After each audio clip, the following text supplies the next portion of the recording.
Deep breaths. Don't forget to breathe. Insomnia faith crisis. It's good to see you. Thanks for joining us this morning. Why don't we get started with Why don't we get started with a little bit of gratitude? I think that's a great way to start a Tuesday.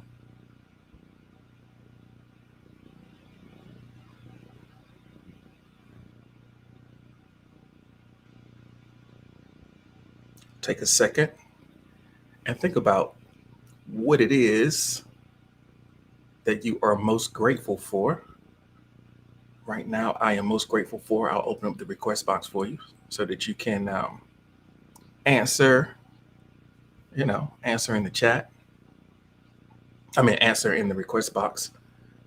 But feel free to, if anything comes to mind that you're grateful for and you want to share it, feel free to just go ahead on and drop it in there.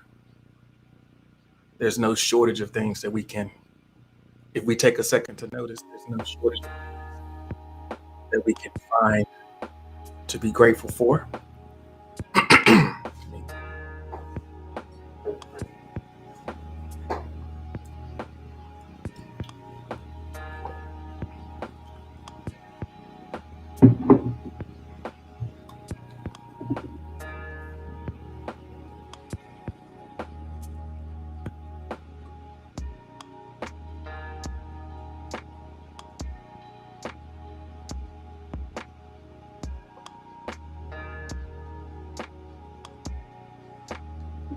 All right, let's see. Let me, hmm.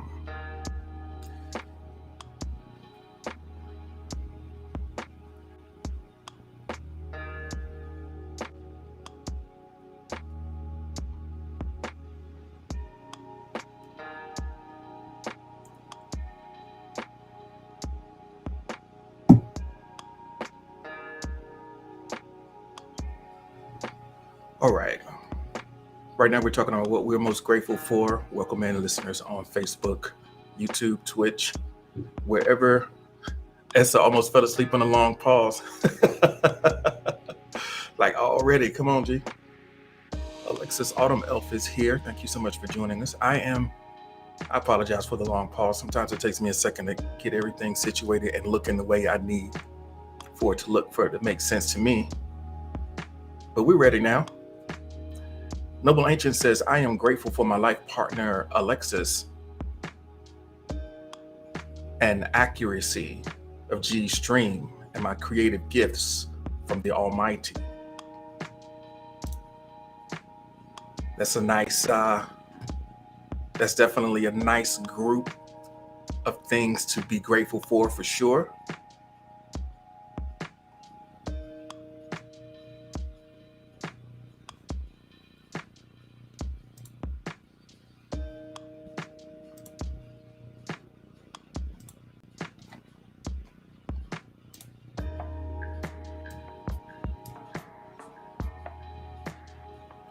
Gabby is here. Welcome in. It's nice to have you. Right now, we're talking about what we are most grateful for. Go ahead and let us know if you got something that you want to share. Welcome in, Bex. It's good to see you this morning. Always nice to have you. Bex is dangerously close to 700 followers. I don't know. Can we make that happen right now? If you are in here right now and you are not following Bex, can we make 700 happen this morning, bright and early?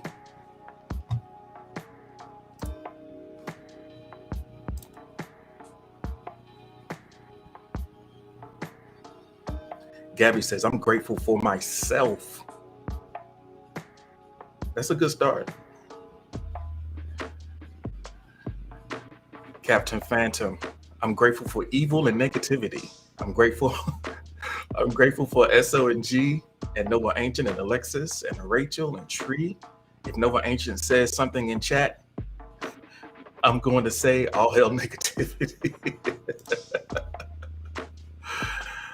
All right. Nothing is not consistent, right? Speaking of Rachel, good morning, Rachel. It's nice to have you here. What do we got going here with this profile pic? You got the interior of a classic automobile.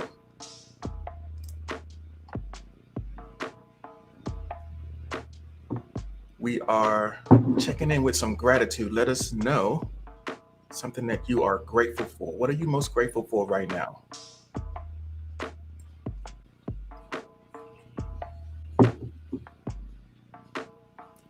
Welcome back, Pandora.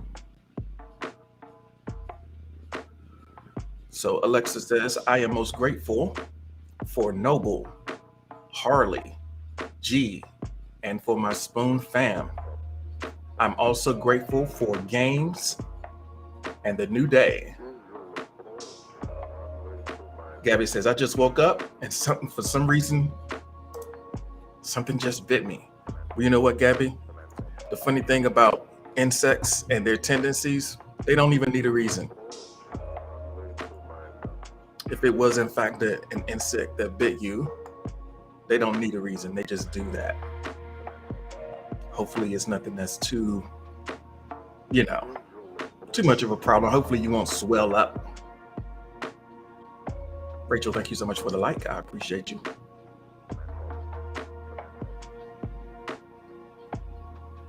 Rachel says, I am grateful for the breath of life. I am grateful for the breath of life. I love that. I love that. The breath of life. When I say that, it made me think of Sade, that Sade joint. That Sade joint, Kiss of Life. And also it made me think of the other definition or the other word that's very close to breath. It's bread, like how broad it is with a D in there. I'm grateful for how expansive and broad life is. That's another way to look at it. We have breath and we have breath. Welcome in, Warrior. Chrissy, thank you so much for joining us this morning. Came in just in time. I hope that you're having a great day so far, or that you had a great day yesterday. I'm not sure where you are in your cycle of existing, but I'm glad to have you here with me right now. So we got my cousin Yolanda is here in the chat from Facebook. Let us know what is something that you are grateful for right now, Yo-Yo.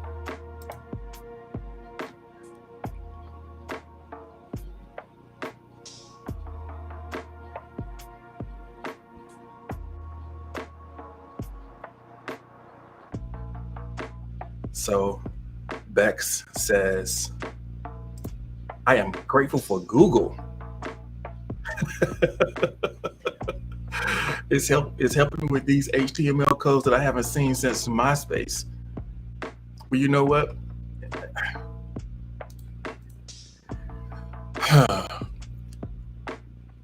What are you building, Bex? I kind of want to know what it is that you're building that you need HTML. What's the project?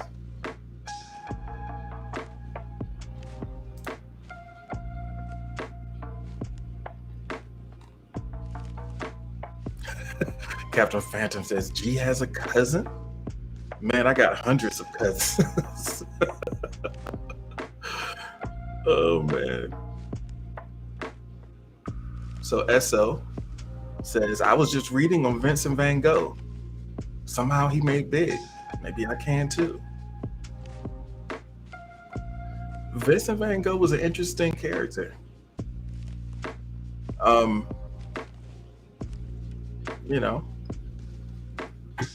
Yeah, you can make it. You have to. That's an interesting segue into the conversation that we're going to be having today. So, Chrissy, thank you so much for the likes, the hearts. I appreciate them. Bex is building a secret weapon, possibly evil. What's up, Sha? Welcome in. It's nice to see you. Thanks for joining us.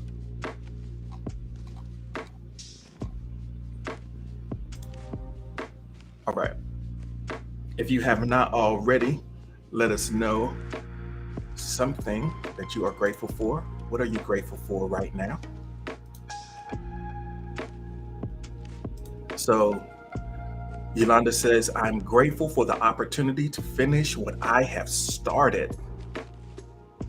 Grateful for the opportunity to finish what I have started. Priest Yemi, welcome in. Thank you so much for joining us. Finishing what you start. That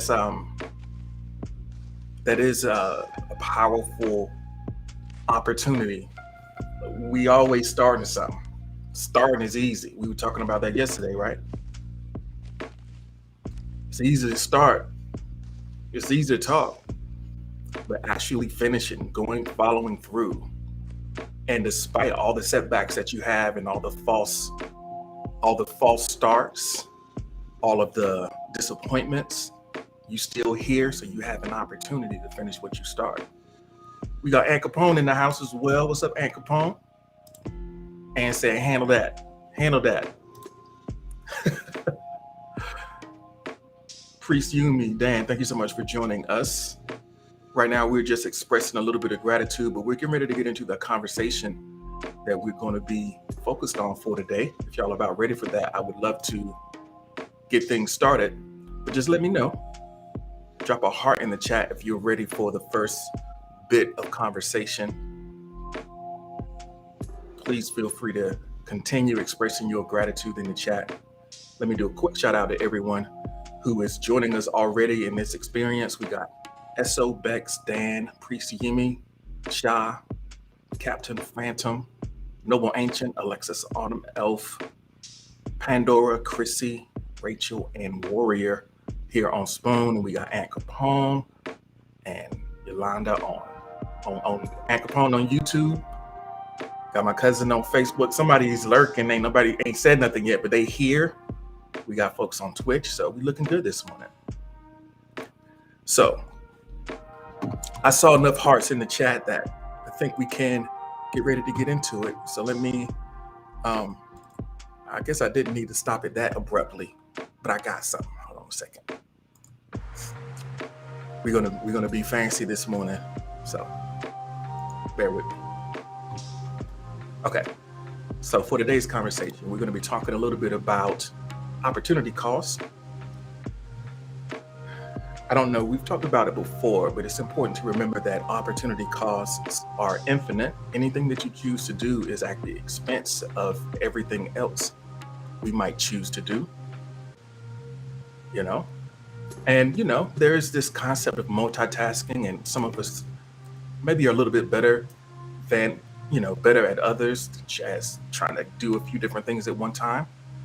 But what seems like multitasking is actually just switching back and forth. And there's like this residue of attention that you leave. So what you might be, no matter how many things you try to hold at one time, most of it's just going to fall outside of your awareness. Or you might be just taking in a lower resolution version of your experience. It's like everything is in soft focus. It's like seeing things out of the corner of your eye. You can sort of make out what it is, but not necessarily in the rich detail that can give you enough information to truly have a deep understanding and a full experience. So this low resolution experience might be good enough, but I propose that a richer and more enjoyable experience, some enhanced growth, some increased capabilities in the areas of life that matter the most to you. Those things are possible if we can manage to focus more clearly. All the things that we are missing out on make it difficult for us to hone in on what's really important. So that's what we're going to work with first. The things that we're missing out on that make it difficult for us to focus on what really is worthwhile. First prompt of the day.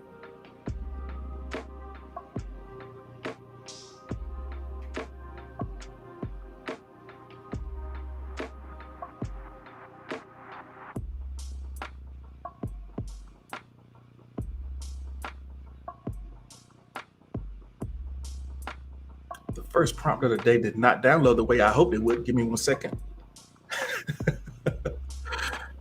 Oh, how about that?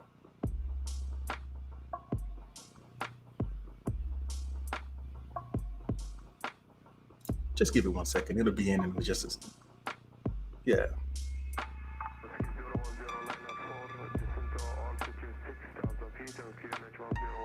I appreciate your patience.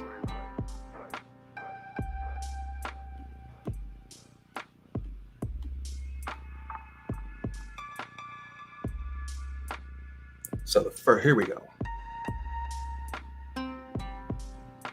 Now we in business.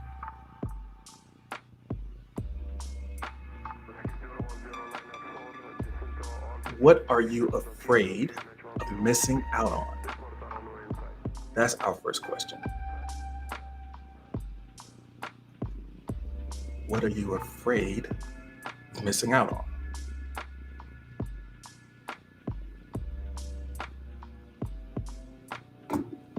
All right. So FOMO is a whole thing, right? We're always constantly bombarded with different opportunities, different things that pop up, the newest, latest, the hottest. There's this sense of scarcity that we experience when we're living in a world where we're constantly seeing what everybody else is up to. It's so easy to mind other people's business. All you gotta do is scroll down Instagram, scroll on Facebook. You can see everybody's business, and then you can get caught in that trap of feeling like you ain't got no business, So, is there something that you are afraid of missing out on? And just think about the implications of that. What is that? How does that play out for you in terms of being able to focus on what really matters? Having your attention pulled in all of these different directions.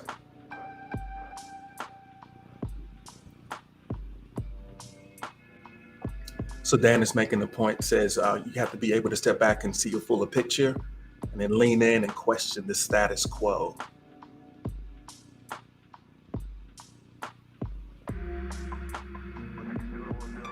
Yeah, I think that's a good point about focus, Dan. It's like there's a few different standpoints that you need to take. Sometimes you can be too close and too hyper bogged down in the details, so much so that you don't see the big picture.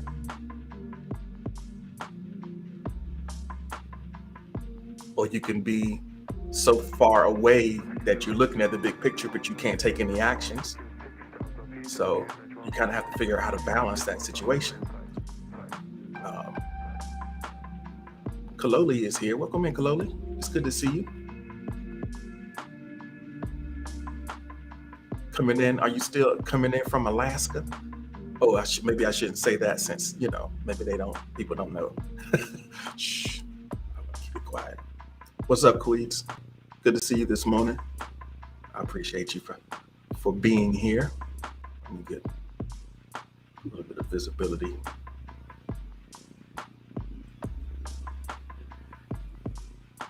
So Halloween Troll is here from Twitch. So we have someone, Halloween Troll, I really can't say. Some undisclosed person is in Alaska working, and people don't know that they're there. They're teleworking. So they got a little bit of finesse in their situation. So I don't think we want to get specific, but if you're from Alaska, Halloween Troll, maybe you can say where you're from and we can just kind of wink. All right, let's see what we got, see what answers we got here from the chat.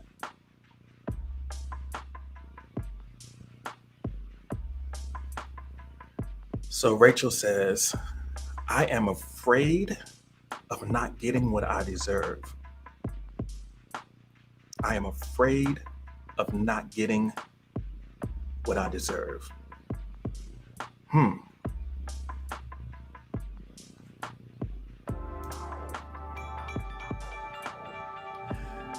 I'm curious if I mean, you don't have to get into the details, but I'm wondering to what degree you are, um, like what it is that you think that you deserve. Are you clear on what it is that you think you deserve? On some level, there is a school of thought that true happiness, okay, and you're afraid you're going to miss out on true happiness.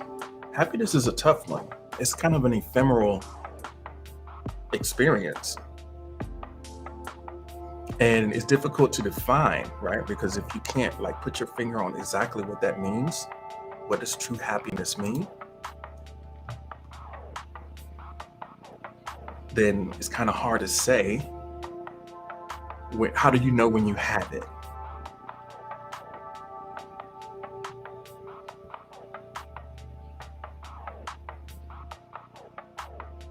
Quasha is here. Good morning, Quasha. Thank you so much for being here. Rachel says, yeah, it's the fear. It's not necessarily the romantic kind or platonic kind in general.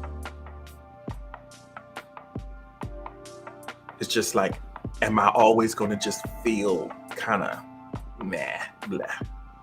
Am I never going to have the richness of experience that I thought was possible? Something like that. Of course, Phantom says, hey, yo, you can forget about that. Phantom said, that ain't real. So don't worry about missing out on it because it's not real. That's what. Gotta love it. So Yolanda says, I fear missing out on the opportunity to do what is in me and missing out on living life to the fullest without fear of failure or fear of the unexpected. Yeah. You recognize that you have a potential in you and time is ticking. Like, am I going to be stuck in this place of not really living? I guess one thing when you're talking about like fear of failure and fear of the unexpected, in a way, it's like you don't even necessarily have to be afraid of that because failure is inevitable. It's like it's a part of the process. It's not final, it's inevitable. The unexpected is inevitable. So I guess dancing with that fear is really just opening up to like the possibility or opening up to the reality of what the situation is and being willing to include all those parts that might be a little uncomfortable.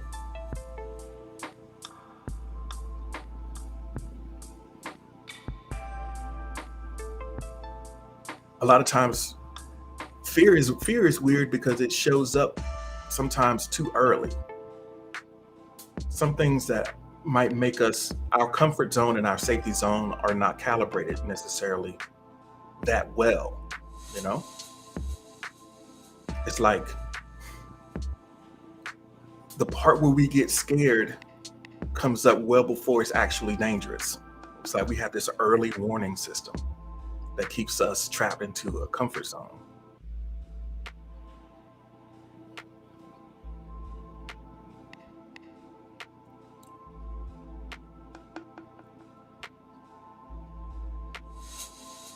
Esso says we don't fear the unexpected, we fear what we project onto the unknown. So it's not the unexpected thing itself, is what we are filling in the blanks. That's an interesting point, Esso. Yeah, we're good at filling in the blanks. And I think that a lot of times we are conditioned to fill in the blanks with the worst case scenario when there's no reason why it has to work out in the worst way possible. It's just as likely to work out another way. But, we have a pattern or habit of thinking that brings us to a place where we are bracing ourselves rather than living in the flow and staying open.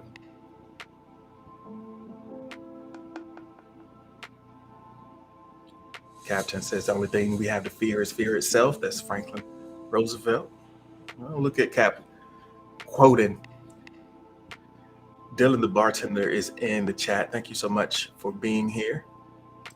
A lot of great conversations. Let me catch up. Let me take a look and make sure I didn't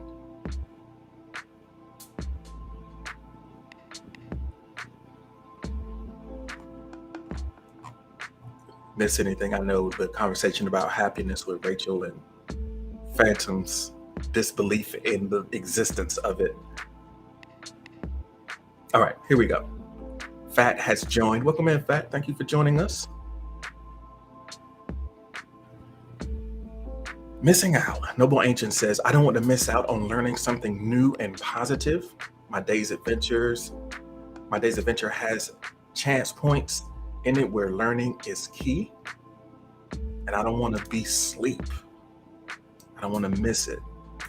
Welcome in, Tree. How you doing this morning?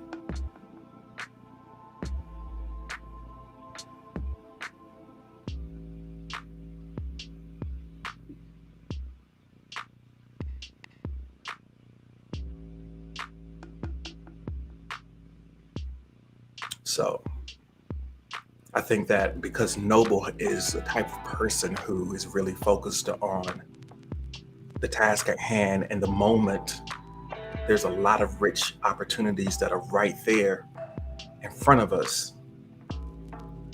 Opportunities to learn and grow that are right in front of us that sometimes we miss because we're so focused on something that we don't even necessarily have the capacity to engage in the moment.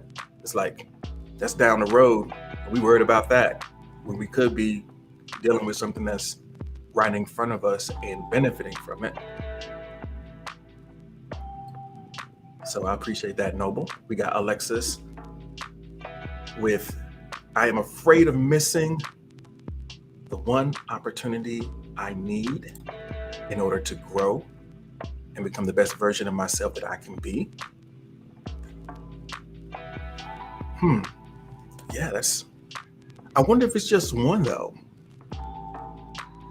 You know, if it's just one, it's terrifying to think that it's just one chance. If it's just one chance to do it, that'd be horrifying. I think that you might have more than one shot. It's not like 8 Mile. You might have more than one opportunity. And I think that sometimes it's that feeling that everything is so high stakes. Like if this one thing doesn't work out, then I'm ruined. Sometimes that can close us off to other things that might be for our higher good if we would be open to those possibilities. So I understand that fear. I would say be kind to yourself in the reality that maybe if it doesn't work out, it still might work out eventually.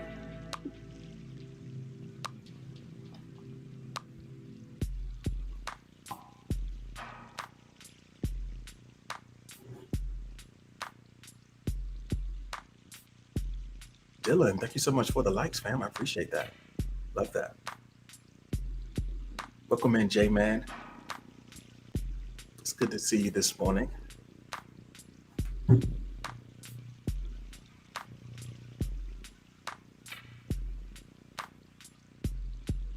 All right.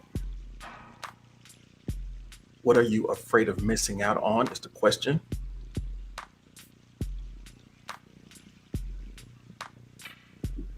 So Shah says, I'm afraid of letting my family in Samoa and New Zealand down.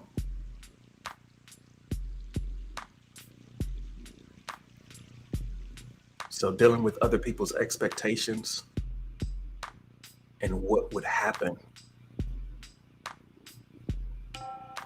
What would be the consequences of letting someone down?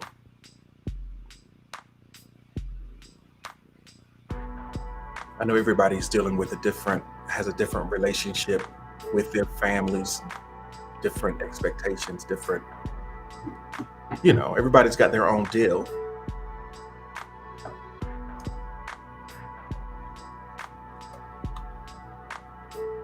And I mean, sometimes in some cases, people have proven to us um, that there's a lot of conditions and expectations.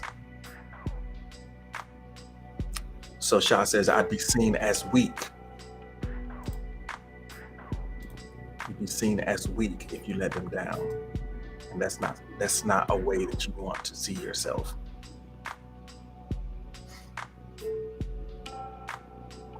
I think one of the things to hold on to with that idea is the fact that the strongest thing that you can do is to get back up after you fall down. So it's a part of your, so you have some very specific cultural considerations. So you next in line to be chief of your family. So there's a lot of pressure that you're dealing with. Yeah, I can appreciate that.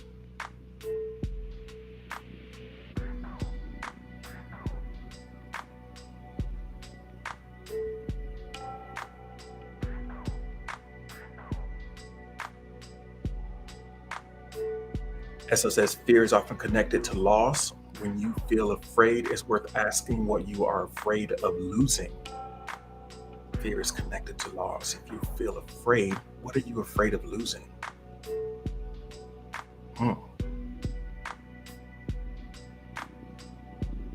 Shah says, I got to stay on top of taking care of myself and the ones in my village that are less fortunate. Yeah, that's a lot of responsibility. I can understand how that can weigh on you a little bit.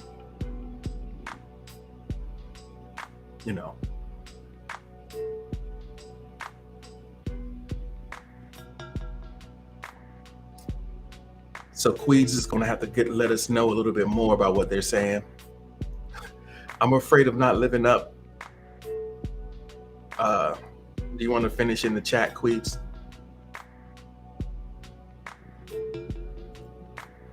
I'm afraid of not living up.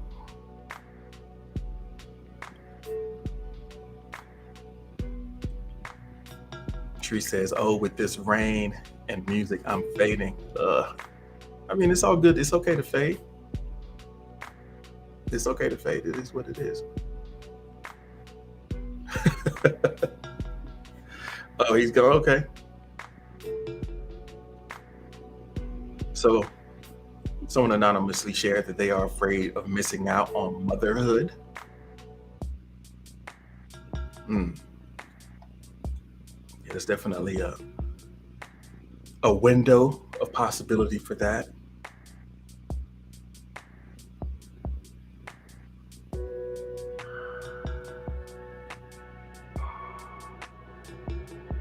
Quasha burst. I'm afraid of missing out on my sanity. Afraid of missing out on your sanity.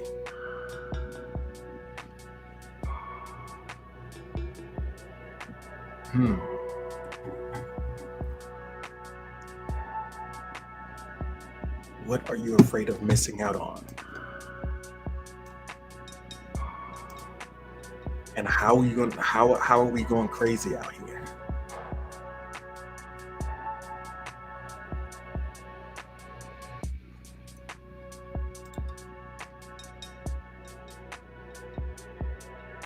All right, we were talking about what we're afraid of missing out on. I want to give a special shout out to Cyber Shots, who is checking us out from work on YouTube.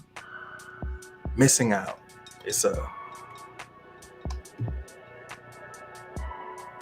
really perfect example or expression of the idea of opportunity cost that we were talking about at the beginning of the conversation. Understanding that we can't necessarily have everything at the same time right when we want it.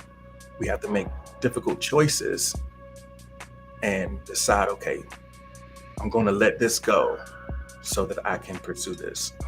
And the only way we can really move with purpose and confidence and be willing to let things go is if we have a clear picture of what it is that we're moving towards. it's not enough just to be running away from something. I think it's also important to be running towards something. Because if you are simply running away, and sometimes you do need to run, if you're not running towards something specific, then you might land in a place that was worse than what you left. So developing that clarity is really important.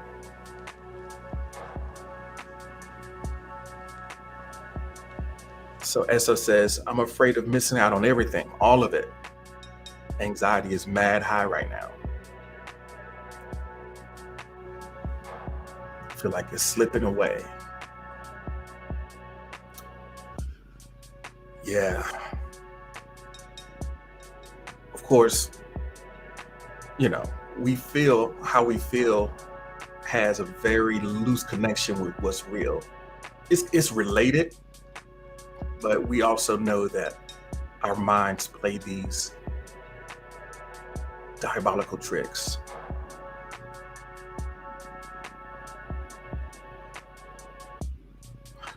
Captain Phantom says, I run away from nothing.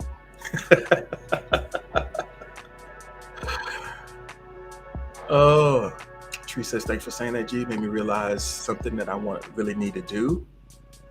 Well, I'm glad that you caught that little bit of insight that's useful for you. That's what's up.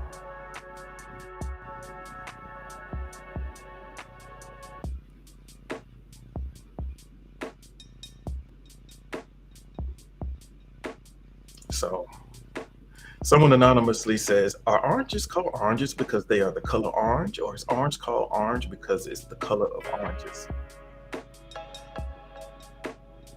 I don't know. Whoever said that probably already left. They just wanted a little bit of attention, so I'll give it to them.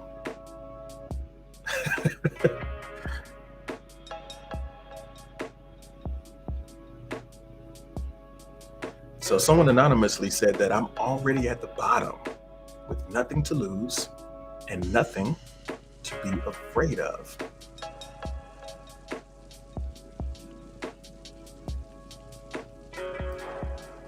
I'm already at the bottom. Well, let me say this. Being at the bottom, there is the upside to rock bottom is that there's nowhere to go but up. But I guess it's also the case that we don't have to wait until we get to rock bottom. We don't have to wait. I think a lot of times people romanticize that, that necessity, or you got to hit rock bottom before you. No, you don't have to mess your life all the way up. Whenever it is that you wake up, as soon as you wake up, you can get up. You don't have to wait until everything is completely falling apart. As soon as you wake up, go ahead and get up. I mean, So Cybershots over on YouTube says that I'm afraid of not achieving in all that I am capable of.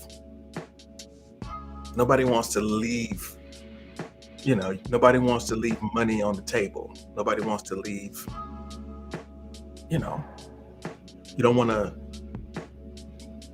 you recognize what your possibilities are and you want to do better.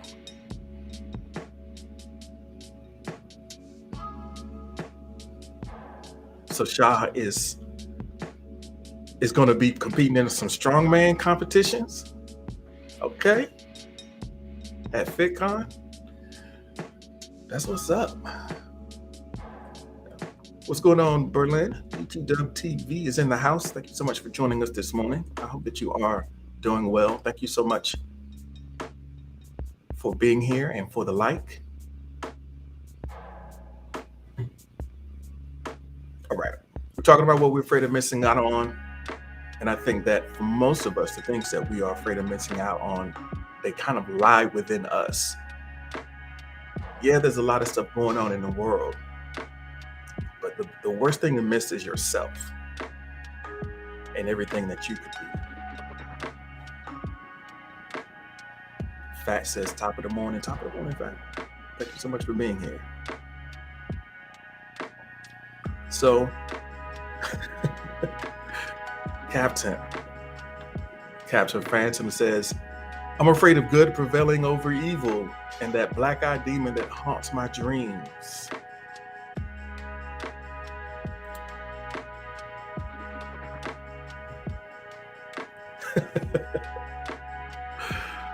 Man, you're such a character.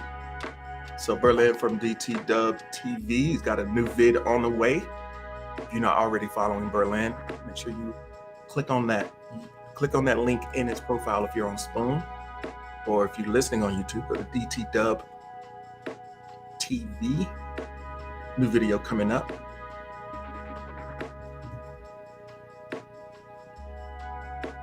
Rachel's like, you like these vibes?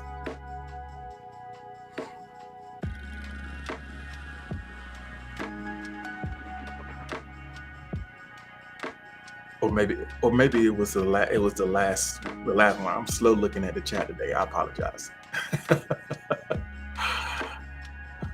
Abdullah Ali Yusuf, thank you so much for joining us. All right. Berlin is checking in. Did everybody eat a good breakfast this morning? That's a very kind thing to consider.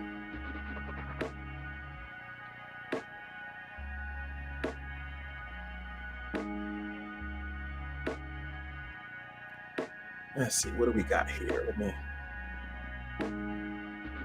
Are we ready for the next prompt? I think we are. I think we got a lot of engagement on the last one.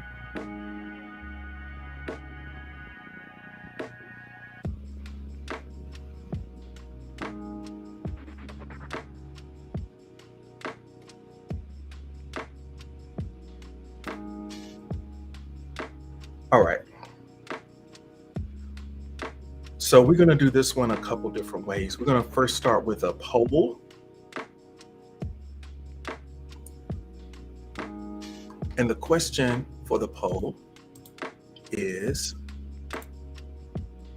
would you rather be exceptionable, like exceptionable, that's a word we're making up today, exceptional at one or two skill sets, or be pretty good at a bunch of random things?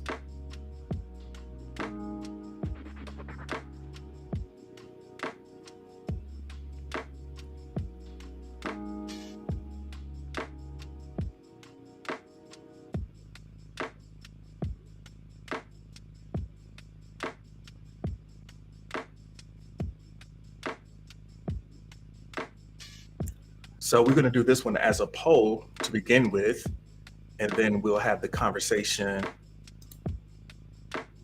We'll have the conversation afterwards.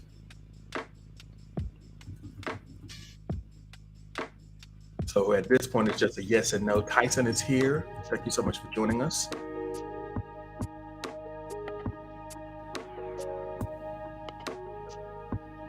Would you rather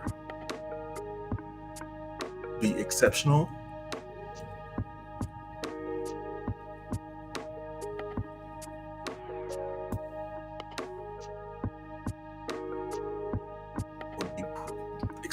at just one or two things, things that matter to you, or just be okay, pretty good at a bunch of random things? So put your answers in the request box. We got 5 votes so far.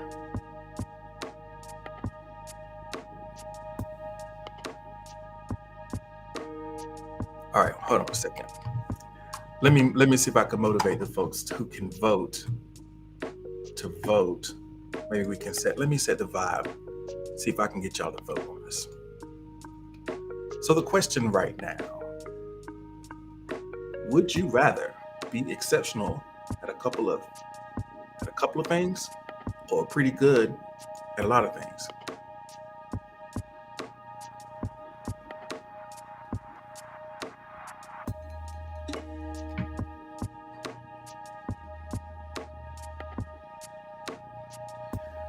There are 14 votes in the chat, and I only see 6 votes. So let's get those votes in, folks. Your vote counts. Your vote matters. Let us know where you stand. Would you rather be exceptional at a couple of things or just pretty good at a lot of things? Fat says, I want to be the best at whatever I do. You know what, Fat? I can appreciate that desire. But we were talking about it early on, this thing called opportunity cost. That's not likely. It's not likely.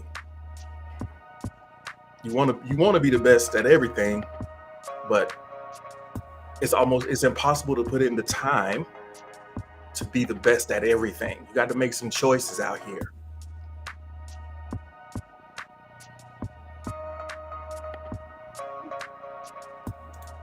So which would you prefer?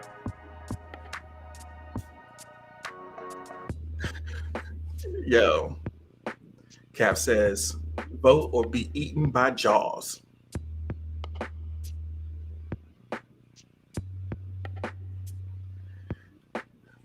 Fat says, Forrest Gump did it. Forrest Gump was a fictional character.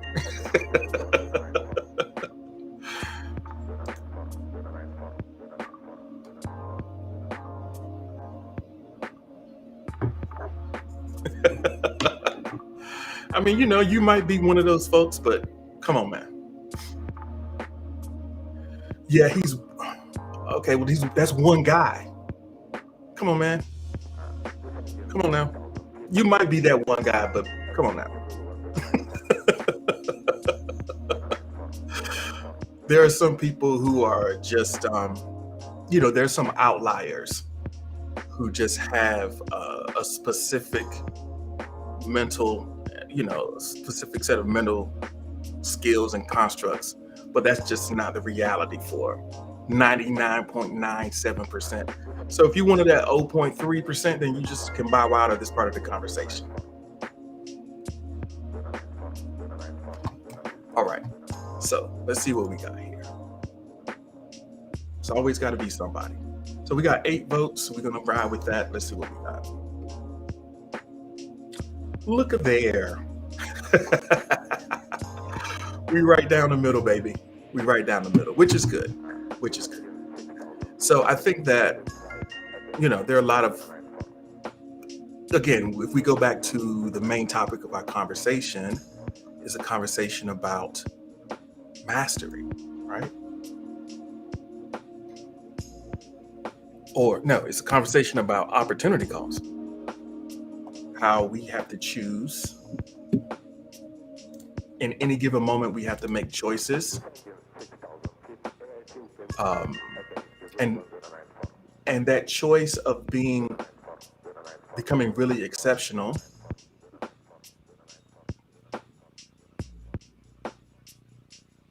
So I think that if you want to broaden it a little bit, think about it in terms of a cluster of skills or skill set. We don't have to be very narrow, but there is like a cluster of related things that make up what it is that you do.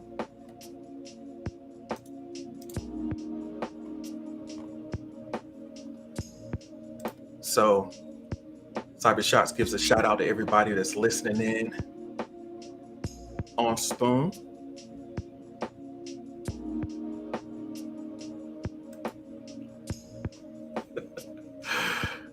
Oh man, they watch it. So the folks, the cool thing is, it's the people on YouTube can watch the chat and they see y'all wilding out in here.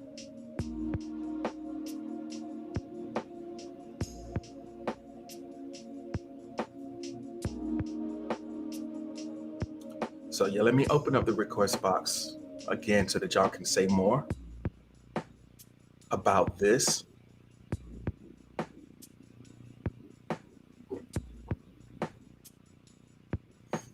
I think more and more we are becoming the rewards.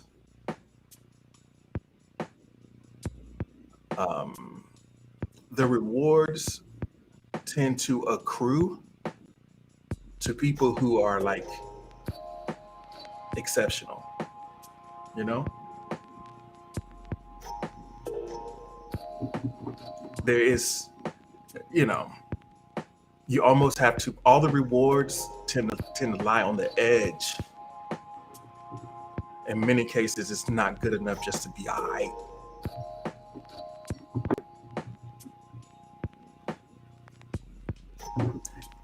But it also depends on what your goals are. Let me say that as well.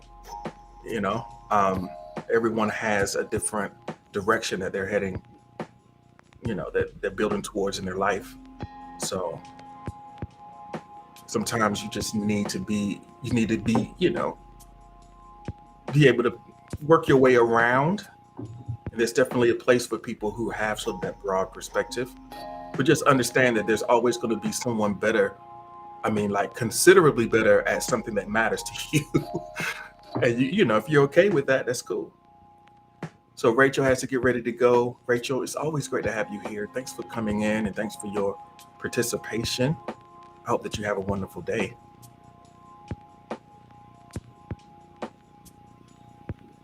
So Esso says one of her professors says to be the exception, you have to be exceptional.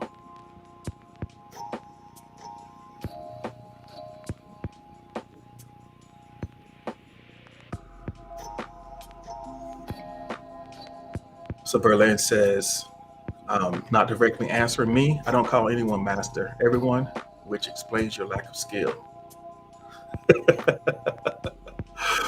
Well, I think that you were looking at master as a noun, and I was looking at master as a verb. So it's one of those words where if you look at master as a noun, it might have a little bit of baggage with it, right? Because there's sort of an elitism that goes with it that you might not be comfortable with. It kind of implies a relationship that's not, healthy in terms of the way that you see other people. But if you talk about master as a verb, it's just a process that you're willing to submit to and go through in order to become exceptional in what it is that you do, to do things that stand out from the crowd. So DTW TV says, what up? Over on YouTube, if you're listening on YouTube, if you're listening to the replay on YouTube, make sure you give DTW TV a follow. New video coming out sometime today. Definitely shout out. So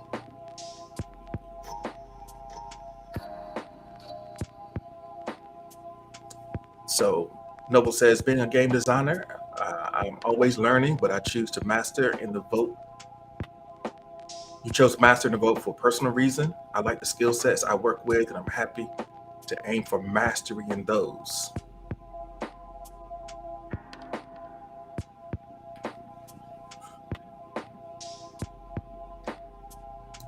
So understanding, I think anything that you want to do, one of the first things, any significant accomplishment that you're trying to pursue, I think it's valuable to understand, okay, so what do I need to know to be able to do what it is I got to do?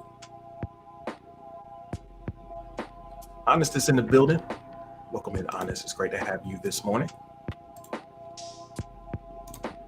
You came in at the point of conversation where we're talking about whether we would rather be exceptional at a couple things or just pretty good at a lot of things.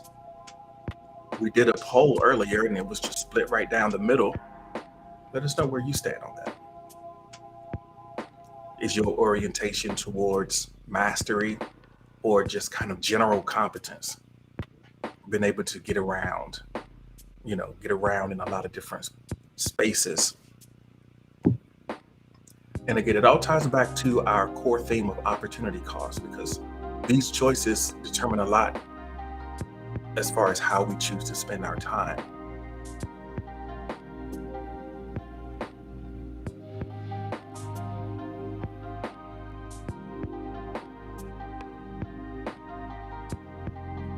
Mo is here. Welcome in, Mo. It's good to see you this morning. So I want to take this same prompt and just take it a step deeper. and like really practical, honest. Thank you so much for the like. I appreciate it. Let me reset the request box. I hope y'all want to type it in there.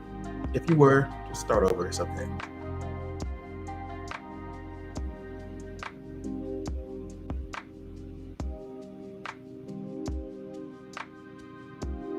So I know that some folks, or at least half of the folks, said that they would rather kind of learn and be good at a bunch of things. Well, let's just take, for example, let's say you had to choose one, right? You had to choose a specific skill set that you were going to focus on and really be great at. If you had to choose one, which one would it be? And also, what would mastery of that skill set bring you? Like, how would that affect your life if you were among the best at this thing that you are devoting your time and attention to? What would that mean for you in your life? It's a scary proposition to think about all the different sacrifices that you have to make in order to achieve the level of mastery that puts you in that category. All the things that you have to be willing to miss out on and let go. But, it's worth it though, right? Would it be worth it? All right, let's see what we got here. If you had to choose one skill set to master, which would it be?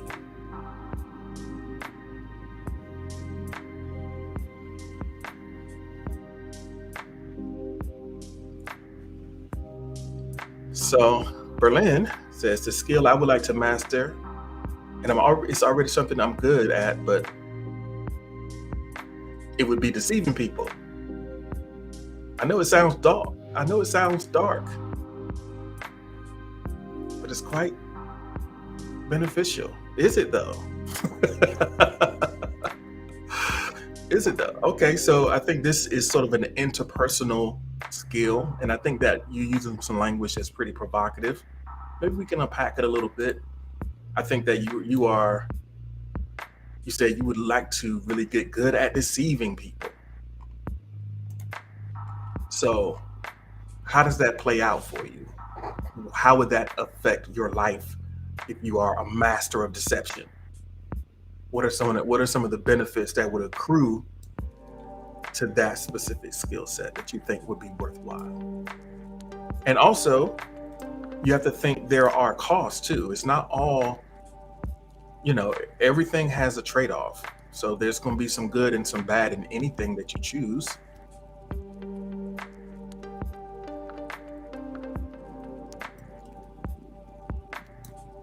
Ice cream is here. Welcome in. It's great to see you. No, it didn't block out any words as far as I could tell, Berlin. You're good. So the second part, when you answer, think about the second part of the question as well. What would be the impact? Like, what would happen if you became a master of this thing? How would it play out for you?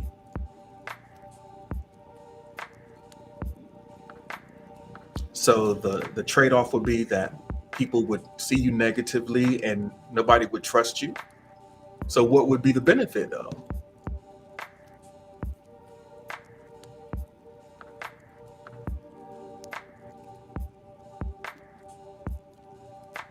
Because if you're choosing this as the one thing that you would want to do, there would have to be a benefit. Or maybe because you're seeking to be the master of deception, the benefit is not something that you feel at liberty to expose, because then we would know your game. So you maybe want to keep that on the low. I get it. We'll move on. So it's a whole philosophy, fam. I got a whole philosophy on it. All right. So we got Noble. Said my skill set, game design, and its multitude of details would be worth doing for me, as I like to entertain others through the games I create, and it does affect my life positively.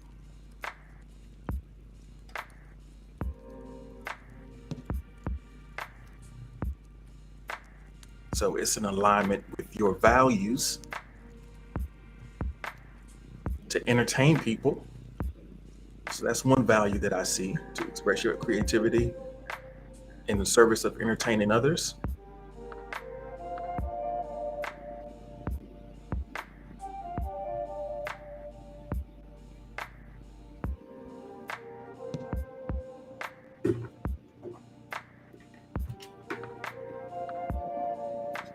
All right, I appreciate that. That's what's up.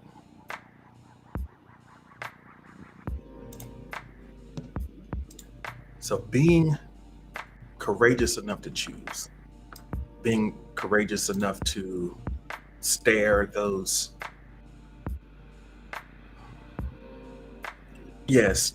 trade-offs in the face and boldly say, okay, this is where I'm going to draw my line in the sand.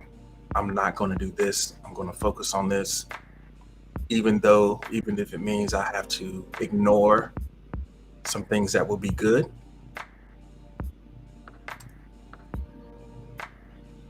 So Cybershots is heading out, folks.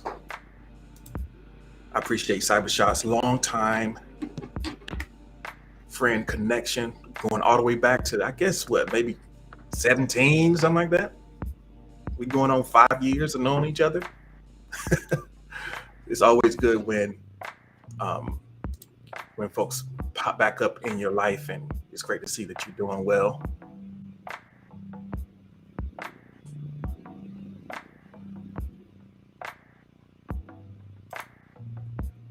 All right. So I think it is, give me 1 second here.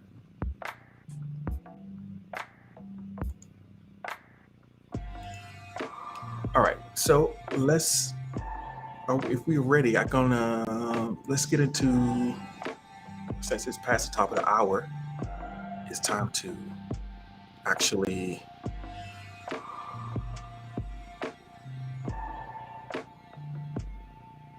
let's do some plugs. All right, here we are. Beck says, is that Spoon merch I see? Why, yes it is, Bex. I am wearing my choice hoodie.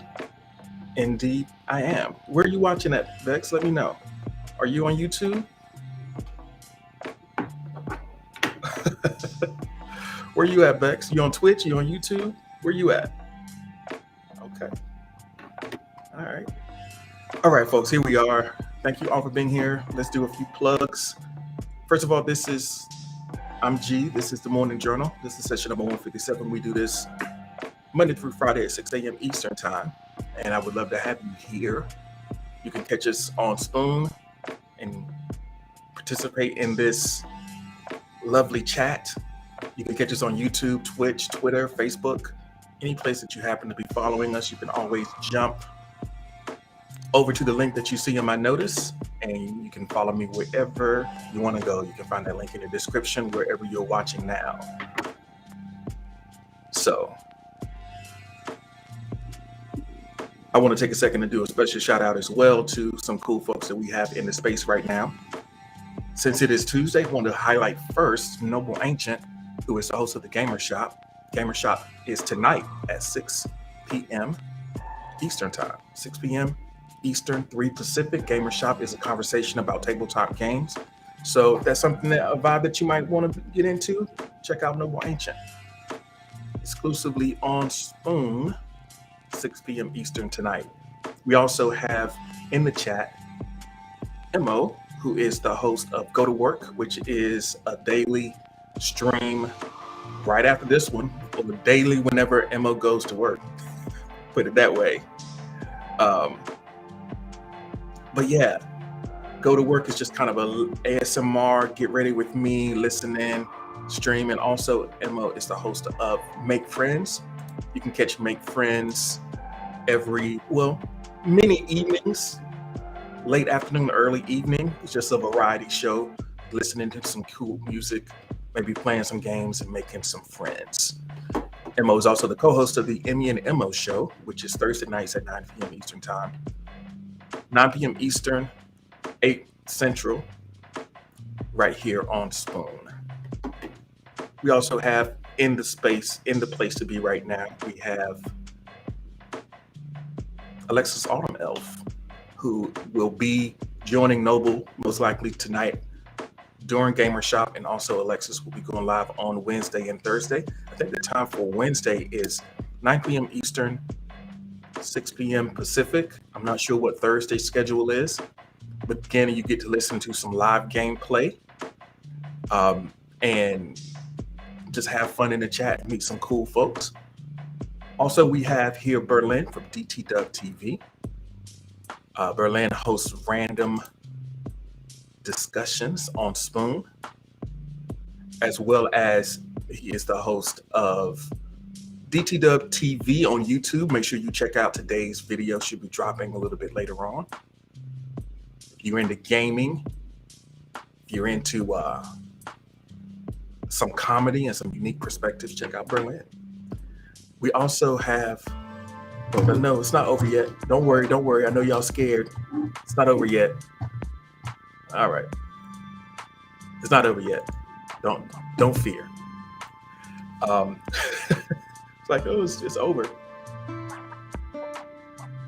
We also have in the house Tree. Tree is the host of the Tree House, the queen of the tree roots. Tree House is a variety stream with some improv, some getting to know you questions and conversations for 18 plus. You can check out the Treehouse on the weekends here on Spoon. Early morning, late night. Just follow Tree for the schedule. Mama Tree's in the building, so we never know exactly what time it's going to be. But, you know. Also, Mama Tree and Tree's YouTube is coming soon. So make sure I don't know if Tree has the link or have the link in the profile here or not, but we're excited to see what Tree is doing next. Also, we want to shout out Esso. Esso is the queen of accountability here on Spoon. Esso will hit you with a work session or some messy keys or some really insightful podcast on self-love. Esso is a designer working through school right now, and we are grateful definitely to have her here in the community. She says, lol, queen. Shout out to Bex for joining us over on YouTube, making the presence known. I'm really glad to see you over here. I appreciate it. And I appreciate the subscriptions, the follows on all the platforms where we exist in. It makes a huge difference to know that, no matter what happens, we'll always be able to stay connected. Quasha says, G, you're awesome for your shout outs. Indeed. So speaking of shout outs, I'm not done yet.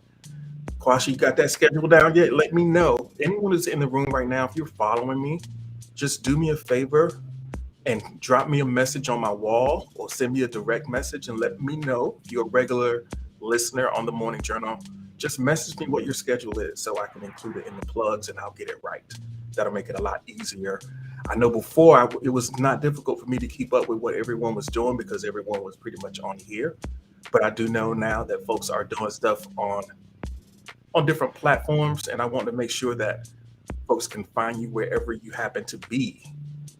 So thank you all for listening, and thank you for all your love and participation. We do have one more response. The skill that Esso would like to master is logical focus. I hope it will counter all of my BS. Thinking clearly, focusing clearly. That's like a meta skill. One of those things that kind of goes across all different, it cuts across all different things and enhances all different aspects of your life.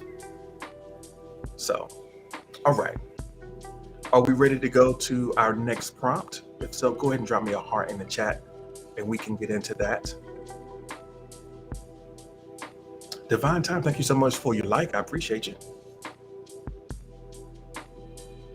All right, here we go.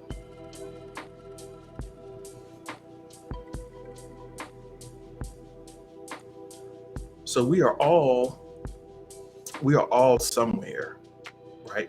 In terms of our level of skill, we're all working on something. We're all trying to get better in some ways or another.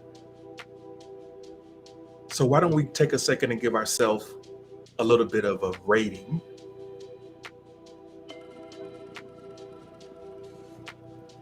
Let me reset the request box.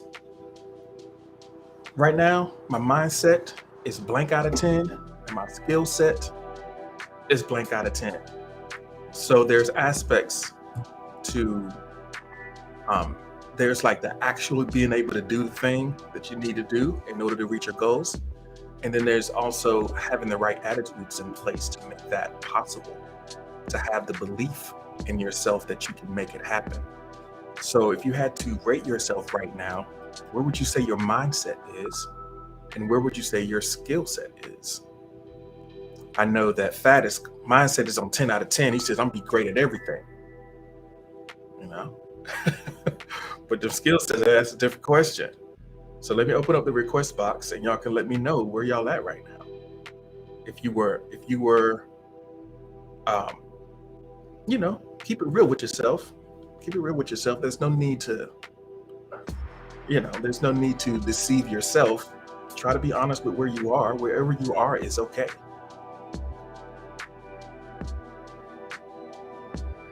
It's about your commitment to move it in the direction that you wanted to go. That matters the most. So let me set this up.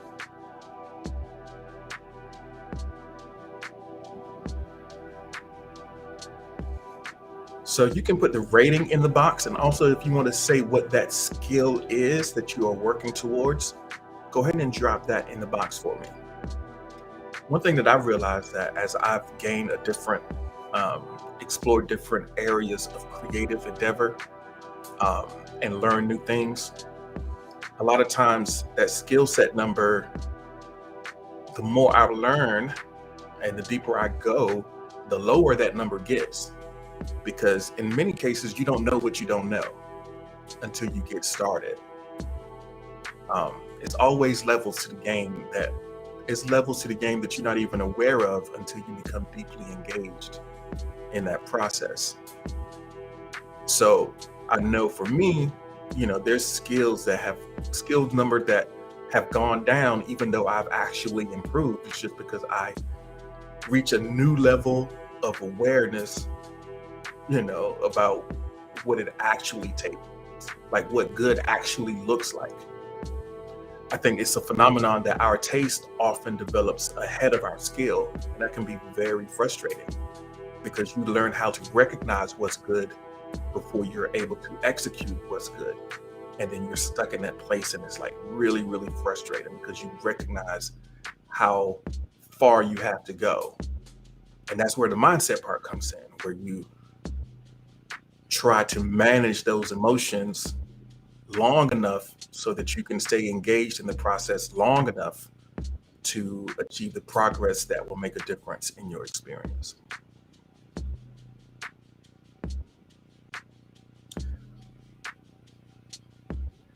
So Divine Time says, I love this live. I talk all the time on similar things. Well, I'm glad that you found your folks, Divine Time. Welcome to the Morning Journal. All right, here we go.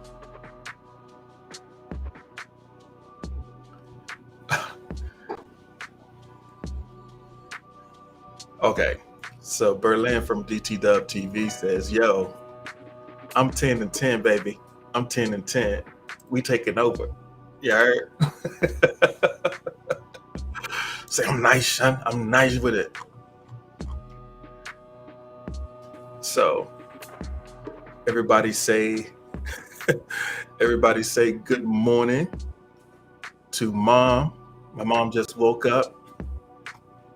Saw y'all put some some green hearts in the chat if y'all don't mind. Put some green hearts in the chat for my mom who's listening in. Berlin is like, don't talk like that. I talk how I want, man. Don't tell me what to do. Oh, man. Let me live my life, man. All right. Divine Time says, right now my mindset is at a 7 out of 10. Skill set is an 8 out of 10. Those are some good numbers. Those are some really good numbers.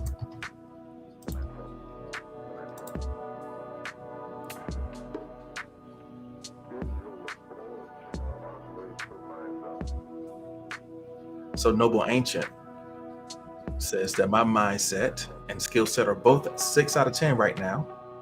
Mindset because of personal reasons and skill sets because I'm always learning. So room for improvement, you asked.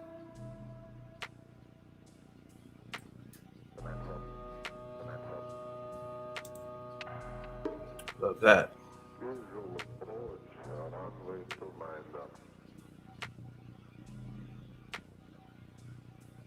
So Quasha says, I'm at a 6 out of 10 on mine.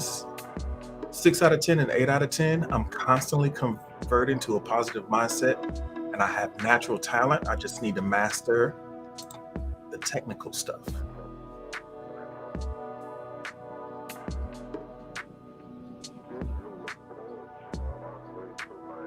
Yeah, the tech game can trip you up. The tech game can trip you up. Lovely Lena, welcome in. It's great to have you here this morning.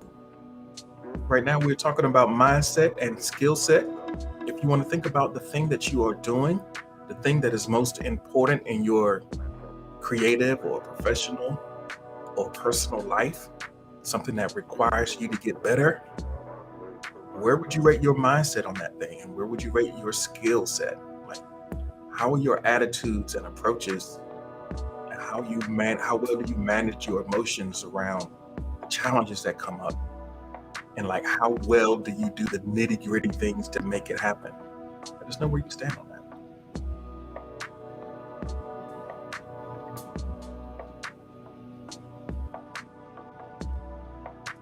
So for Dot, the mindset is 6 and the skills is 5.5. The reason, because of my emotions and the lack of motivation. Lack of motivation. Been there. It's hard to keep that motivation afloat, right?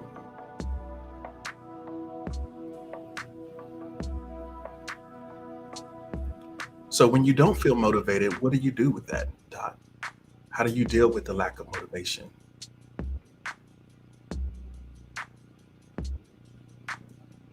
Divine Time says, I found that you have to be motivation.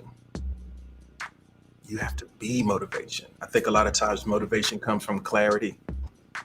It comes from, it comes from taking action. It doesn't precede action sometimes. It comes after you start.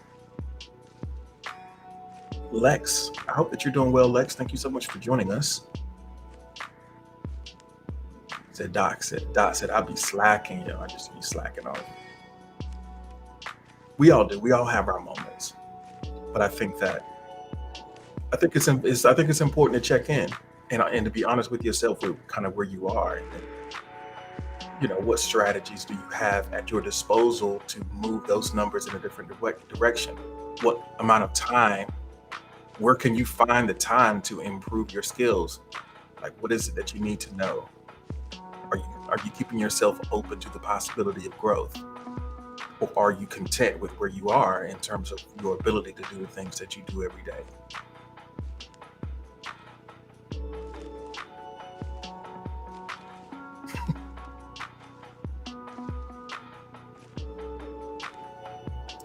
So Esso says that right now my mindset is 3.10.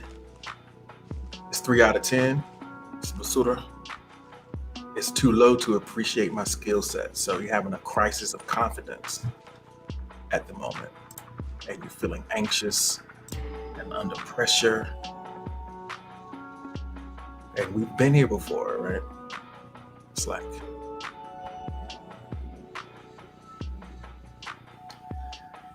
yeah, it's tough. It's tough. Um, but like I said, I know we've been here before, and if you can just remind yourself that, hey, I've been here before. This doesn't feel great, but it's not unfamiliar territory. There's a way to navigate through this.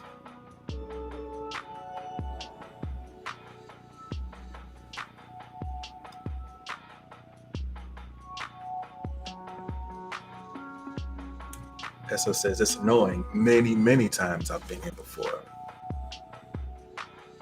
So it's like a cycle that you feel trapped in a way.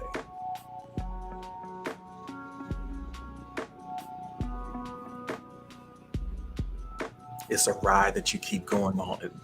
It's a ride that you just can't get off of. Keep going around. So those patterns of thought, those habits of thought are difficult to break.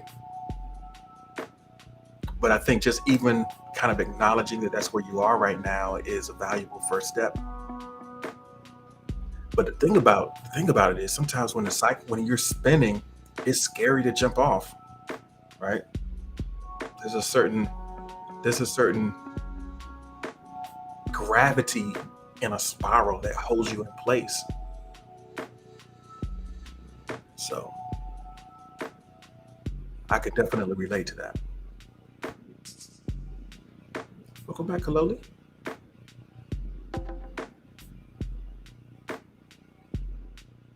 One of the most valuable things about being intentional about honing our awareness and checking in is that so many times we hold wisdom in our experiences that we don't have access to because we didn't take time to reflect on it. We have these answers inside of us. We just have to be courageous enough to mind them and just keep existing and persevering. Welcome in, E. Thank you for joining us. Dot says self-sabotage is a thing I do. Eso says it's just a matter of time. I know that the feelings are going to fade. It'll be all right. Mez is in the building. What's happening, Mez? How we doing today? Always great to see you.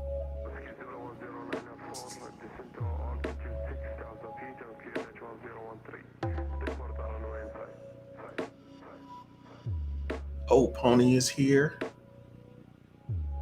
Love it. So this is our check-in. We're talking about skill set and mindset. Eso says, I know it's a matter of time. These feelings are going to fade. We can't allow how we feel right now to wreck the things that we know matter in a deep way. So I applaud your awareness, and yeah, and I believe in you. I believe that you're going to get on the other side of this stronger and better than ever. All right. So speaking of kind of shifting that state, I want to go to the next prompt.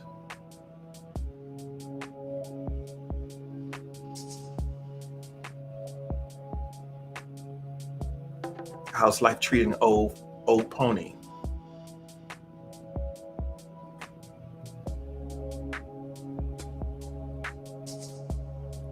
So we got two prompts, and I'm gonna start with this one. We have that good news, bad news dichotomy. I'll start with the bad news first. I think whenever we are lacking the energy to do the things that we know would be good for us, it's a lot of times that we're occupying our times with things that drain us. Attention and energy are your universal resources to make the transformation and the changes in your life that you're trying to make. If you don't have the energy, if you don't um, if you don't have the energy and you don't carve out the attention that's required, it's impossible to break a cycle or to climb out of a rut. So you need to kind of check yourself, check your situation for leaks. What is zapping your energy? Are these things that are voluntary? Are these choices that you're making? Or do are there people, there conversations, are there things that you can, ways that you can kind of plug the leaks and start pooling some of that energy and attention so that you can invest it to get over to get over that hump. So Kaloli says, draining activities, talking, and deep conversations. So that's why you're here every day. You come here and then you just exhausted.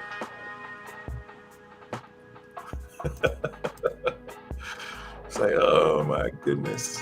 Why are we talking so much? My goodness.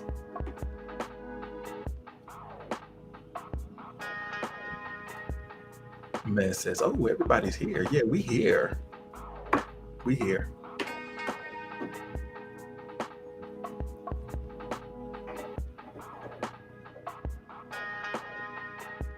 So woe is the introverted. So Divine Time says, giving too much to others. I find that I get burned out from working for others and always have to meditate or do breath work to get back in the flow. So it sounds like boundaries. It sounds like boundaries. Am I right, Divine Time? Because I mean, there is a degree to which helping others can be a fulfilling experience. But you got to know where that limit is and where the edge is. All right, Dot, you have to go. It's always great to see you, Dot. I hope you have a wonderful day.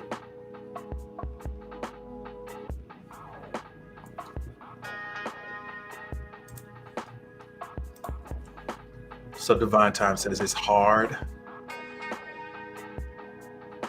It's hard when it's family. Yeah, some people that it's hard to isolate yourself from. You have to deal with them. You feel like you have to deal with them in some degree.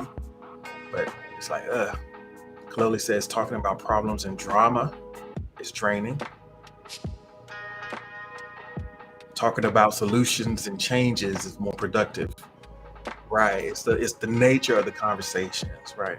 I can dig that, Chloe. Sid the Don is here. Welcome in, Sid. Thank you so much for joining us. We're talking about those draining activities. And it seems like it's people. In general, it seems like it's people that's draining.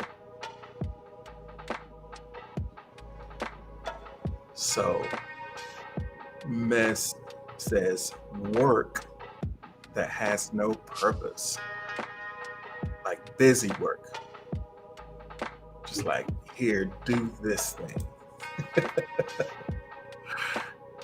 Yeah.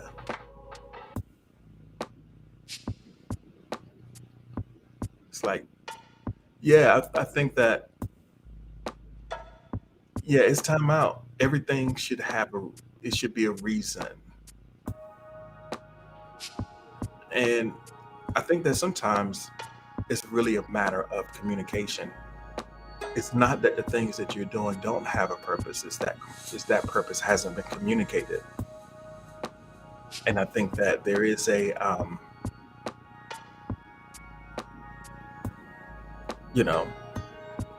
there's a disconnect. But it says everybody's quitting.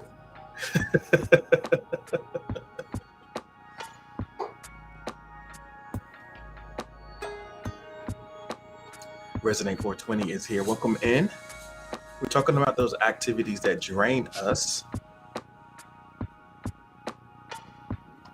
Noble says, I find reading people's tales draining on my energy reserve. It takes a good amount of energy to read a person. The more people to read, the more energy spent. So I'm wondering what you're doing out here reading everybody. Why can't you just mind your business?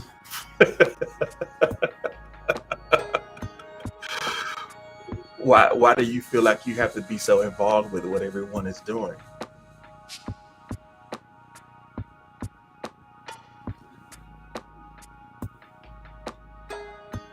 Said, thank you so much for the like. I appreciate it. Man says it's the worst thing is realizing that you're the one that's being the drama and you're draining all your friends. It's like, oh, my bad, my bad. Me, my bad. I think it's good to have good folks around you who can tell you something, right?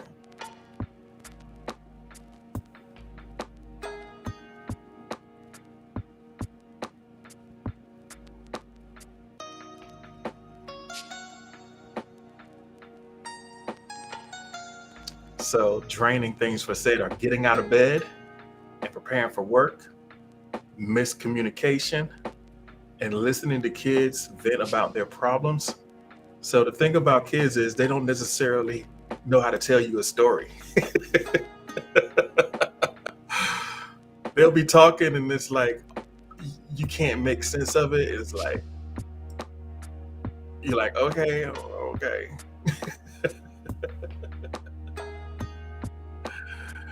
Oh man. So Noble says, I learn from each person I read, small details, truthful pieces. Okay.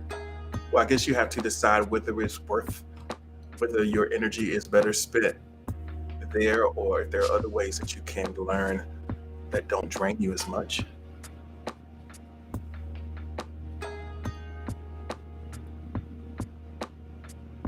All right.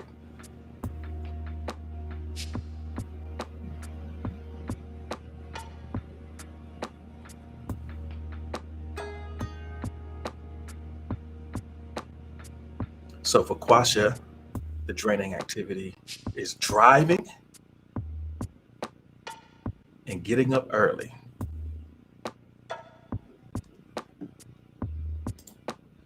How long is your commute?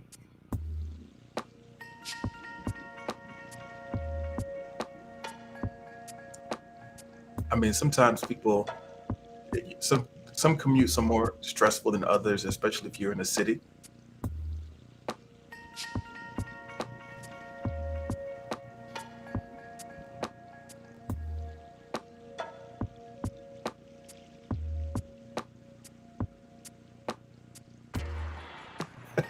Alexa says, what's draining for me is cleaning the flat, but it needs it. Well, just think about it this on the other side of cleaning the flat, how does it feel? Hey, Neek. Good morning. Thanks for joining us. You came in with your answer. You said hanging out with others drains you. Quasha says, my commute isn't as bad as it used to be. My daughter's bus stop is 3 minutes away, and your job is 10 minutes away. And in that 10 minutes, like, ugh.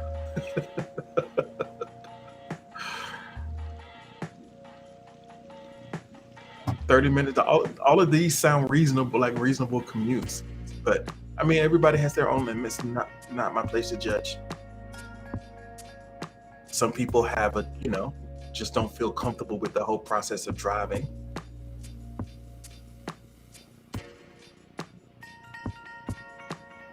Alexa says you still feel exhausted because you know how much work it took to clean it, and then you don't even want to touch nothing, right?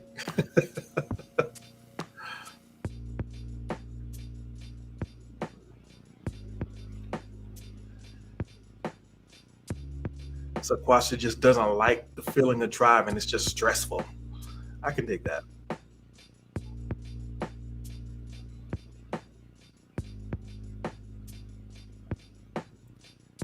So Old Pony says, dating. Dating is draining.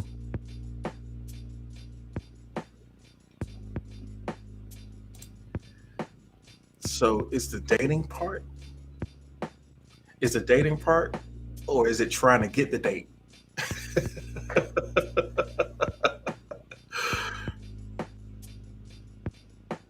all the rigmarole before the date.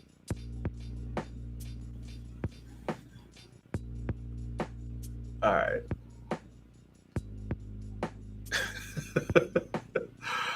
Oh man, it's like that's all facts, baby. That's all facts.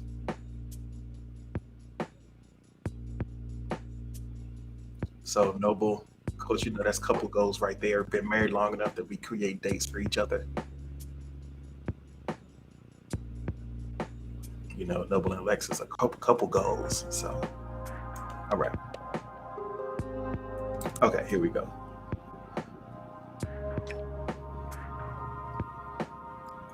Miz, thank you so much for the snow in the chat. I love that.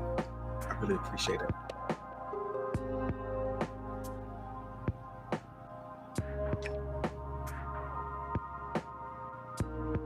So some of those things that we talked about were draining.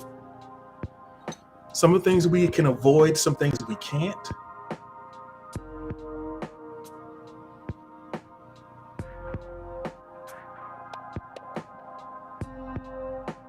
But I think that it's important to the degree that we can choose to do things that give us energy rather than taking energy away.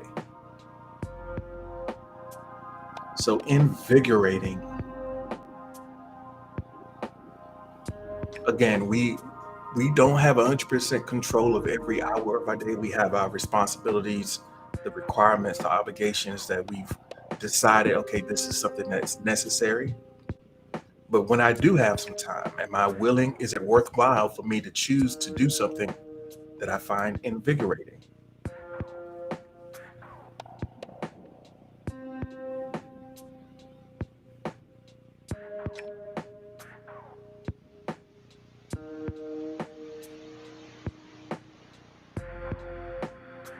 Man says one is the coldest number. Activities. Kalola just says activities.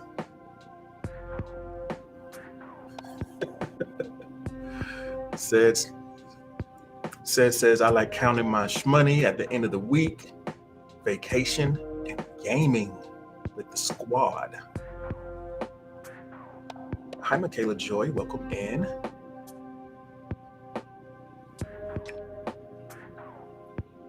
Nick says, honestly, just living is draining. And Nick, in a very real way, that's true because, you know, when you're alive every day, you know, that's true in a very kind of universal sense. But I think that there's some things that we could do that have a return. There's some things that we can do with our time and attention that have a positive return. Like it's a net gain. When you do these things, you end up feeling better than you did when you started.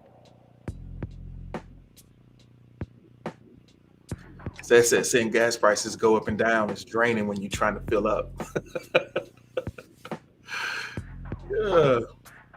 Got you running around crossing the street for the gas that's a few cents cheaper. So Alexis says that for me, gaming, streaming, and going on adventures with Noble, plus time with Harley is always invigorating. It's always invigorating. Now I said, you're right, Sid. Those commuter problems. So gaming, streaming, and adventures are invigorating.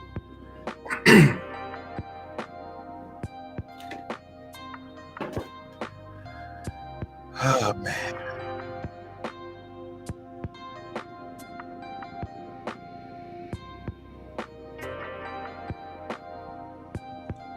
So Nick says, I've been reading again and I love it. Also outdoor walks and gaming. I love it.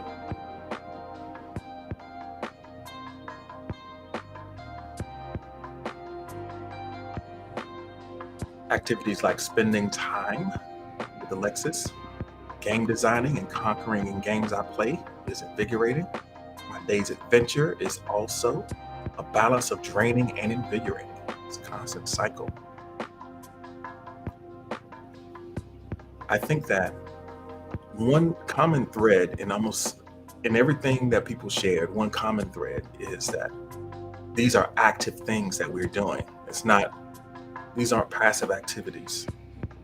You have to invest a little something in order to get that return. Draining can just happen, you know? Draining, you just sit there and just by default, it can be draining. But it seems to me that, the energy that you get is kind of a byproduct of an investment that you make to get that energy. It's sort of like that difference between, there's the difference between pleasure and enjoyment. You have to kind of earn enjoyment. You have to put something into it. There's a little bit of a challenge there. It's not a passive experience. And it's like the payoff on the other eye. It's like suffering is universal currency. You're going to suffer. It's just a matter of how much. Are you going to invest a little bit of discomfort to get up, to make the move in the beginning, and then enjoy the benefits long-term down the road? Or are you just going to passively have a little bit of pleasure now and then just hate yourself for the rest of the day? April May. Hey, April May, it's good to see you. It's been a minute. Alexa says, sleeping can be invigorating. Absolutely. It's necessary.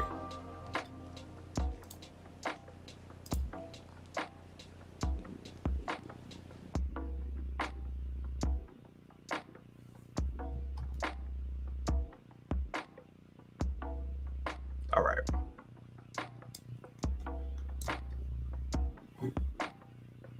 Thank you so much for the like. I appreciate it. Welcome in, Kit. Thank you for joining us. All right. Before we go out into our last, we're going to do one more prompt before we get out of here today. And I just want to take a moment to say thanks to everyone for spending a couple hours with me here on Morning Journal. It's session number 157. If you are answering, please feel free to answer. If you're still working on the prompt, I'm not going to close the box on you just yet. I just wanted to take a beat to say thanks to everyone who's in the room right now, who I see listening on Spoon, participating in the chat over there. If you're listening on another platform, if you want to just say hi in the chat so I can see who you are and where you are, I'll be happy to give you a shout out as well. But listening in right now on Spoon, we have Mo, Sedadan, Quasha, Pandora, Old Pony, Alexis, Noble, April May. And it's been like months since we've seen April May. I hope that you've been doing well. We got Cousin Neek in the house. Captain Phantom, I think, might be asleep. I haven't heard from Phantom in a minute. Missed that negativity in the chat. Berlin from DT Dub TV is here. Kit just joined us. Thank you for being here, Kit. We also have Bex, SO, and Tree in the house right now. Of course, Mez will be back shortly. But I appreciate everyone for being in here and taking part in the conversation. It means a bunch that you choose to spend time with me. We do this every Monday through Friday at 6 a.m. Eastern time. So wherever you happen to be listening now, if you're on Spoon, I love that you're here. I also encourage you to click the notice click the link in my notice, and you'll see links to all the different channels where we stream this experience. So you can find us on Twitch, on YouTube, on Facebook, on Twitter. Follow me all over the place so that we can always have this experience. So April May says, I've been good, just changing work schedules. So I usually can't make it, but I'm up. I'm glad that you're up, and I'm glad that you're here. And we've been good. Welcome in, Mr. Sparks. Thanks for joining us. All right, let's take a look here.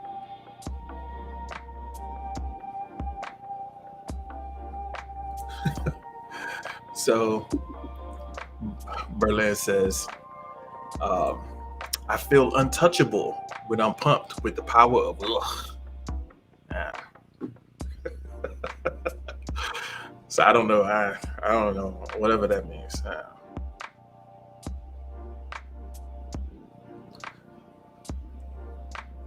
So Quasha says, getting voice work complete, caring for my daughter, and Bible study are invigorating. Love that.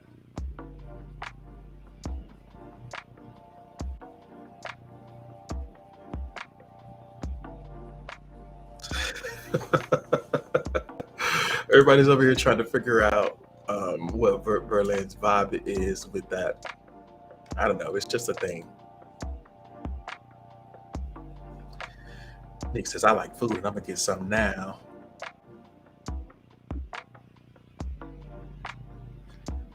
Said Emo's trying to tap you on the shoulder. Said it might be AFK.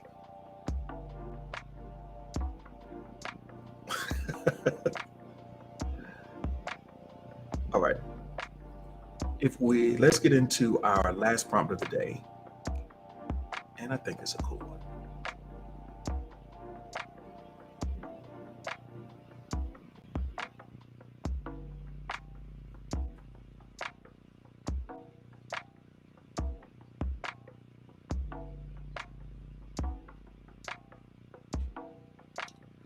The question that we have for everyone, wherever you happen to be listening, is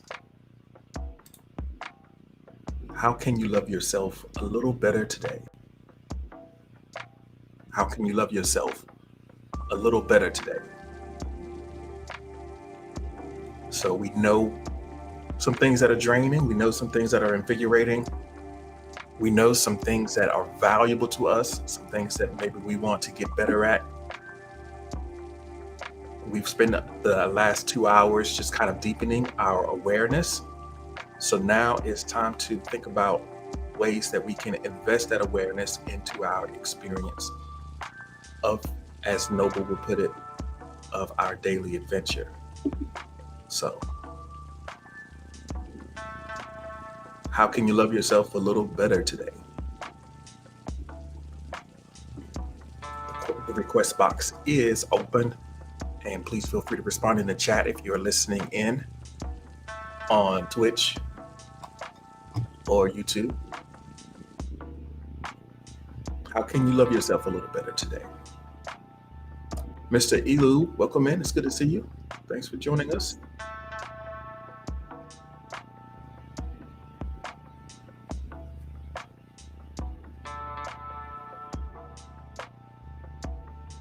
You never know, your strategies for self-love might be something that other folks want to try. It's like, oh, that's a good idea. Maybe I should give that a shot.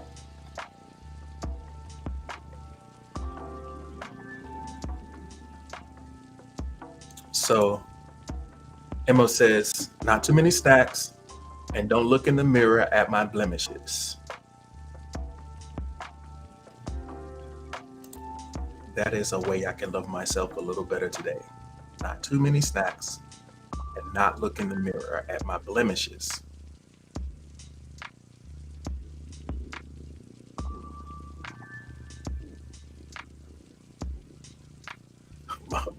Berlin says, me looking in the mirror and me saying, ugh, and then blowing myself a kiss. Okay, I mean, blow yourself a kiss in the mirror. I mean, if you look at your profile pic, it looks like that you are kind of doing that, like you about to give yourself a kiss in the mirror. You just look at your profile pic, so I can dig it.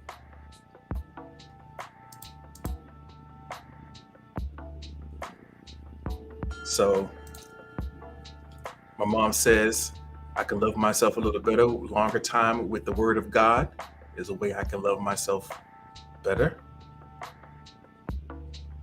That's from Retha.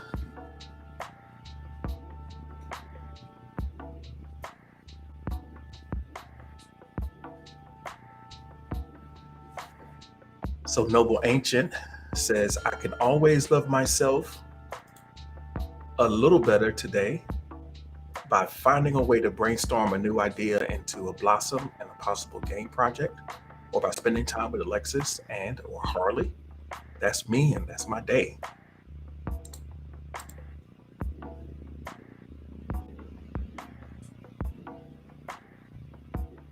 Meek says, I can love myself a little better by doing the basics, drinking my water, getting sleep, eating more fruits and veggies, and weed walks.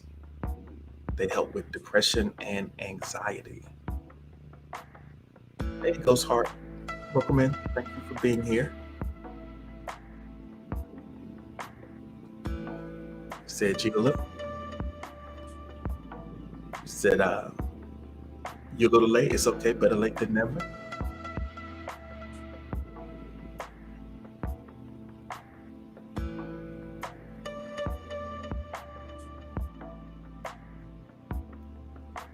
So the question, how can I love myself a little bit better today? Ghost Heart's got cookies and flowers in the chat in case y'all haven't had one of those recently. Just a quick reminder, as soon as this is over, you can go and check out Imo for Go to Work. Quasha says, I can love myself by remembering God's words. You are beloved. You are more than a conqueror.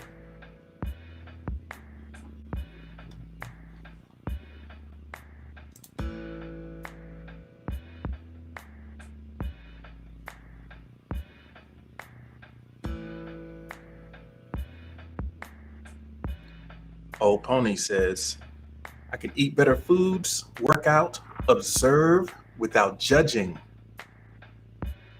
not be so hard on myself. Observe without judging. That's a good practice. Observe without judging, it means you're not hiding, right? It is. You noticing what is, but you're not beating yourself over what you see. Keeping a healthy level of awareness and presence with what is.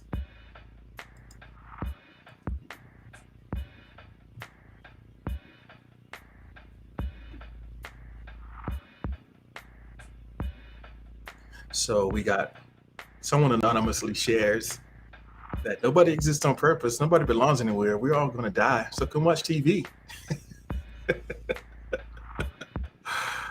Oh man, for real. All right. We got to get the Rick and Morty in. We got to get the Rick and Morty in.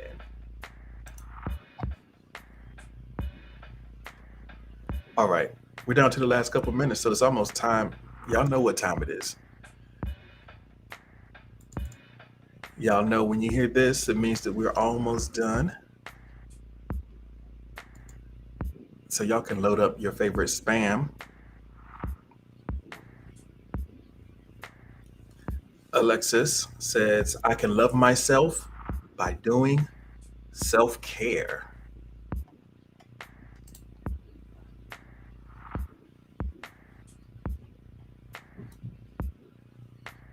All right. That's right, folks. It is that time. Once again, thank you all for being here. Oh, Quasha done left with the stove on.